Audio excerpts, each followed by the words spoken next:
तो फ्रेंड्स कैसे हैं आप। आज एक और न्यू टॉपिक के साथ हम आ चुके हैं।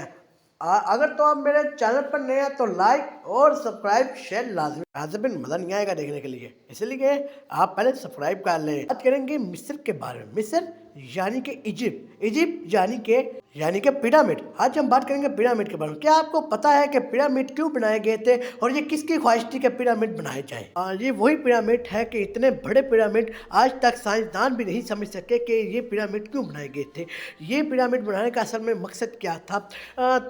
तो चलते हैं हम इजिप्ट के कहानियों में ये है कि इजिप्ट के जो के बादशाह थे वो बहुत खतरनाक बादशाह था, जो कि बहुत अपनी कौम के ऊपर जुल्म सितम करता था। बादशाह सब बादशाहों में से सबसे खतरनाक बादशाह था को किसी के ऊपर रहम नहीं आता था। ये बादशाह या इनके साथ ऐसे ऐसे जुल्म सितम करता था, लेकिन ये बेचारे कौम भी क्या करती। बादशाह ने कहना इन्होंने वही करना, अगर ना करते तो वो मार देता था। इसलिए इस बादशाह की ख्वाहिश थी कि एक पिरामिड बनाया जाए। पता था उन लोगों को कि मेरे पास कितनी पावर है और मैं क्या कर सकता हूँ। इसीलिए इसने उन बेचारे लोगों को, भूखे प्यासे लोगों को ये तामीर करने का काम दिया पिरामिड का। हज़ारों करोड़ों की तादाद में बंदे बुलाए गए इस पिरामिड के काम के लिए। हज़ारों बंदे भूखे प्यासे और पिरामिड के काम को करना शुरू हो गए।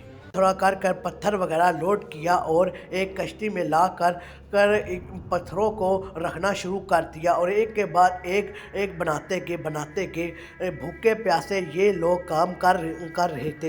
इनको पानी तक भी नहीं। एक पत्थर 1,00,000 हाथियों के बराबर था। एक पत्थर तो इतने वजनी पत्थर को इतनी ऊपर लेकर जाना बहुत कोई आसान बात नहीं थी।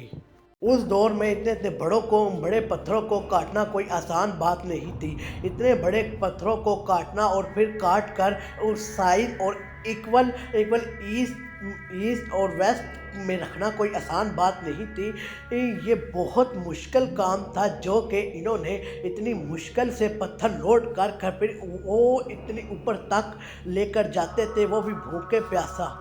ये जितने में दिखाई काम देखने को आसान लगता है, इतना काम आसान नहीं है, क्योंकि इतने बड़े पत्थरों को काटना ना कोई आरी ना कोई मशीनरी के बगैर काटना कोई आसान बात नहीं। फिर इतने बड़े और इतने लाखों वज़न और इतना भारी, किसी के ऊपर भी ये गिर सकता है और किसी का भी काम तमाम कर सकता था। ये इतना भारी और इतना एक के बाद एक बेचारे बनाते गए और इन्होंने तकरीबन 3 से 4 पिरामिड तमीर किए, जो कि आप देखे जा सकते हैं। जो इस तरह फिर पिरामिड का आज़ाद हुआ और पिरामिड आई, और आज भी साइंसदान इसी को लेकर परेशान है कि इतने बड़े पिरामिड को कैसे काटा गया होगा बिना आरी बिना मशीनरी के बगैर। इंजीनियर को इसके अंदर पिरामिड के अंदर काफ़ी ममीज़ भी मिल चुकी हैं और अभी भी रिसर्च जारी है कि इसके अंदर और क्या क्या ख़जाने और क्या क्या चीज़ें हैं। अभी हमने लोगों के घूमने फिरने का त्यौहार बन गया है। लोग यहाँ आते हैं, घूमते फिरते हैं और तस्वीरें वगैरह बनाते हैं। ये इतना मशहूर हो गया, इसके पीछे की कहानी इतने ही ख़तरनाक है। अभी भी यही पता लगाने की उम्मीद बना है कि हमें और पिरामिड में क्या क्या चीज़ें मिल सकती है। अभी रिसर्च जारी है।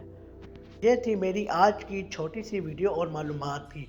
ये थे पिरामिड के बारे में मालूमात। अगर आज आपकी मेरी पसंद आई है तो लाइक सब्सक्राइब और शेयर लाजमी कर दीजिएगा। मिलते हैं आपको नेक्स्ट वीडियो में। अल्लाह हाफिज़। तो अभी मैंने आपको छोटी सी डिटेल बताई है पिरामिड के बारे में। अभी इसके पीछे की बहुत कहानी है।